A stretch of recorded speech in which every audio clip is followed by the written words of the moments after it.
Hi friends, welcome to Samayal Saadham channel.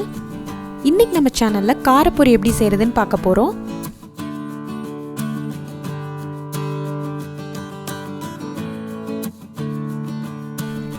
நம்ம சேனல்ல upload பண்ற வீடியோஸ் எல்லாமே போட்ட உடனே உங்களுக்கு நோட்டிஃபிகேஷனா வரணும்னா கீழ இருக்க subscribe பட்டனை கிளிக் பண்ணிட்டு பக்கத்துல இருக்க bell ஐகானையும் கிளிக் பண்ணிக்கோங்க.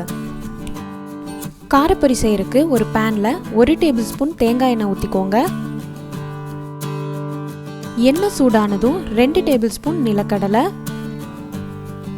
2 டேபிள்ஸ்பூன் பொட்டுக்கடலை, கொஞ்சம் கறிவேப்பிலை இலை போட்டு லோ ஃப்ளேம்ல 1 நிமிஷத்துக்கு வறுத்துக்கோங்க. இப்போ இதில் 5 பல் பூண்டை நறுக்கி போட்டுக்கோங்க. கூடவே 3 இல்லைன்னா 4 காஞ்ச மிளகாயை கிள்ளி போட்டுக்கோங்க. லோ ஃப்ளேமில் பூண்டு நல்லா ரோஸ்ட் ஆகிற வரைக்கும் வறுத்துக்கோங்க. இதுக்கு 1லேருந்து 2 நிமிஷம் வரைக்கும் ஆகும்.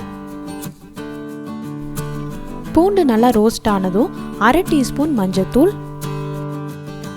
2 பிஞ்ச் பெருங்காயத்தூள், 1/2 டீஸ்பூன் இல்லைன்னா தேவையான அளவு உப்பு போட்டு ஒரு 30 செகண்டுக்கு வறுத்துக்கோங்க.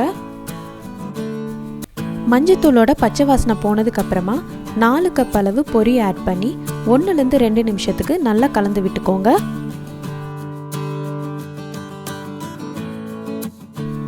அவ்வளவுதாங்க, ரொம்ப சிம்பிளான டேஸ்டான காரப்பொரி இப்போ ரெடி ஆயிருச்சு.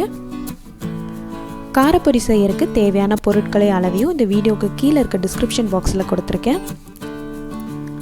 இந்த வீடியோ உங்களுக்கு பிடிச்சிருந்ததுன்னா லைக் பண்ணுங்கள், ஷேர் பண்ணுங்கள், கமெண்ட் பண்ணுங்கள். மறக்காமல் சமையல் சாதம் சேனலை சப்ஸ்கிரைப் பண்ணுங்கள். தேங்க்யூ.